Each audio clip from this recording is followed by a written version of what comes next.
You are living through the single most intimate moment two people can share. You are as physically close to her as any human being can be. And beneath everything unfolding in that room, underneath all of it, sits a question you have never spoken aloud. What is she truly feeling in this instant? Not what she's displaying for you, not what she tells you afterward, what is actually happening inside her body and mind in that exact shared moment. You've asked yourself this your whole life. Every man has, and no one, not your father, not a single conversation you've had, not anything you've ever read or watched, has ever sat you down and given you the real answer, until now. What I'm about to reveal is the conversation that should have taken place generations ago. The biological reality of what she genuinely goes through the moment you enter her world fully. The neurochemical truth of what's occurring inside her, something she herself may never have had the words to explain to you, and what grasping all of this means for every intimate encounter you'll have from here forward. You haven't been failing her out of a lack of caring. You care immensely. Every man I've treated across 12 years of clinical work cares deeply. You've simply been unable to reach the true depth those moments could hold because no one ever handed you the biological facts of what's unfolding on her end. That gap closes today.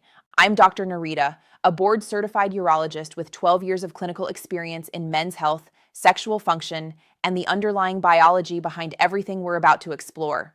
If honest, medically grounded content like this is exactly what's been missing from your life, hit subscribe now and turn on notifications. Every week, I deliver the truth about men's health and intimate wellness that you deserve. Stay with me, because what's coming is the most important thing anyone will ever tell you about the woman you love. Here's the first thing nearly every man gets wrong, and it's the misunderstanding that quietly influences every intimate moment afterward. Most men treat entry as a starting point, the beginning of what they've been working toward. For her, that same moment is something far richer. It's a culmination, a neurological event, and an act of trust unfolding all at once. Whether that moment becomes everything it's capable of being hinges almost entirely on what happened in the minutes leading up to it and on a single quality in you that has nothing to do with physical stamina. Let me introduce you to David, 61 years old, married to the same woman for 32 years. He came to my clinic not because anything was medically wrong, but because something had quietly changed in their intimate connection. His wife was physically present, but emotionally distant. Their moments together felt routine rather than meaningful. He chalked it up to age. He was mistaken. What David was living through was the result of a gap in knowledge that no one had ever closed for him. By the time our conversation ended, everything had changed. Today, I'm handing you the exact same insight I gave David. Stay with me, because what's next changes everything. What's happening inside her body before you've even made a move? Long before the moment of entry arrives, her body has already launched a preparation process most men have never had explained to them. It doesn't begin in her body, it begins in her brain. When a woman starts to feel authentic desire, not duty, not routine, but genuine want rooted in feeling safe and truly wanted, her parasympathetic nervous system switches on. This is the branch of her autonomic nervous system responsible for calm, safety, and openness. It starts directing more blood flow toward the pelvic region through a vascular response that acts as the biological foundation for everything that follows. Picture it like a power grid powering up. One circuit switches on, then the next, until her entire arousal system is fully operational. And here's what most men never grasp: that grid can't be rushed without both of you feeling the fallout, even if neither of you can quite name it. As blood flow builds, the internal clitoral network, not merely the small visible tip most people know about, but a complete internal structure of sensitive tissue running along both sides of the vaginal canal, fills with blood. This engorgement massively heightens the sensitivity of every nerve ending in that area.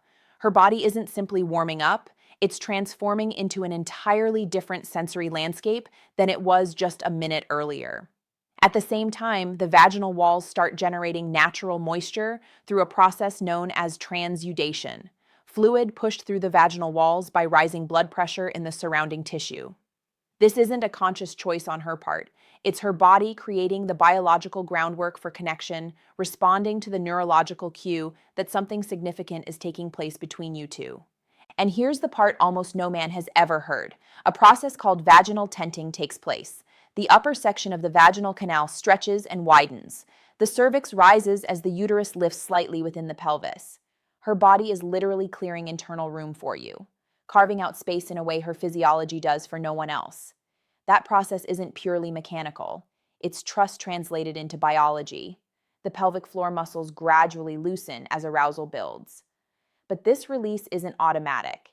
It demands the precise neurological conditions of genuine, unrushed arousal. A woman whose nervous system hasn't fully settled into safety and readiness will not have released these muscles, no matter how eager she may appear on the surface. Her body won't fake it, regardless of what her words might suggest. This whole sequence typically takes 15 to 45 minutes for most women. For women in their 50s and 60s, hormonal shifts mean this process demands even more time, not less. More patience, more presence, more of exactly what a man at this stage of life is better equipped to offer than ever before. The pressure many men over 60 feel about sustaining an erection, the quiet worry that their window might shrink, creates an urge to hurry that directly undermines everything her body is working to accomplish. When a man speeds through this process, he unknowingly guarantees a less meaningful experience than the same encounter could otherwise deliver.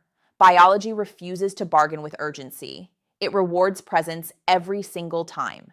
Everything I've just walked you through, every biological stage of that preparation, exists for a single purpose. And what unfolds in the 60 seconds after it's complete either honors everything her body just accomplished or squanders it entirely.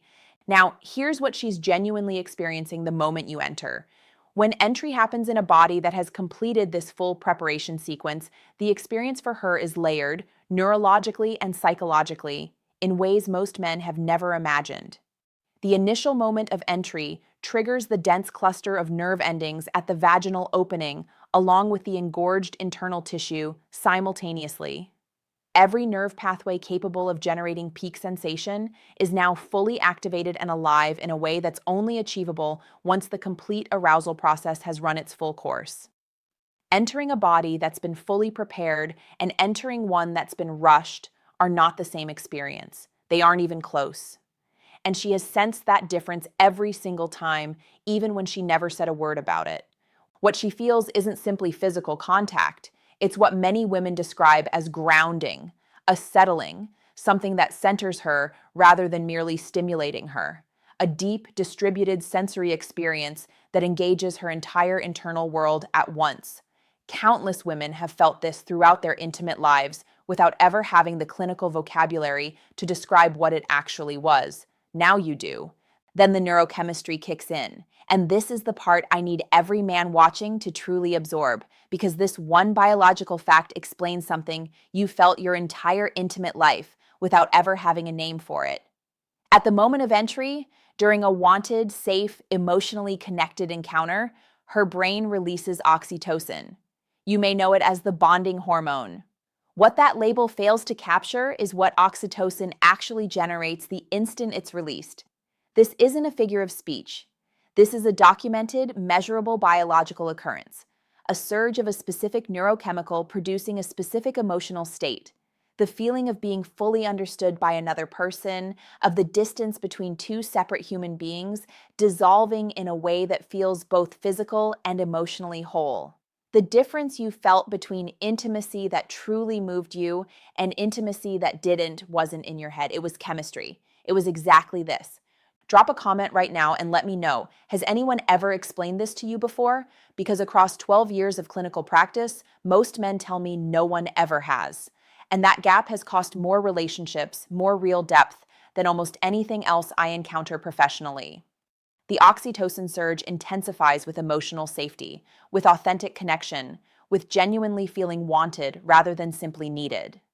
A man who shows up fully present, fully attentive, fully invested in her experience is generating physiological conditions in her body that create far richer sensation than the exact same physical act performed by a man who is distracted or rushing. Emotional presence isn't just a nicety, it's a physiological requirement for her full experience. What she's truly placing in your hands in that moment. The physical vulnerability of allowing another person inside your body has no equivalent for men. None at all. Letting someone else into your body demands trust, not the broad trust built over a long relationship, but the specific, moment-to-moment trust of total physical openness with someone larger and physically stronger than you. The pelvic floor muscles, protective and closed in their natural resting state, must actively let go and open. This doesn't happen when trust is missing. Her body recognizes the difference between safety and danger at a level far below conscious awareness. For women in their 50s and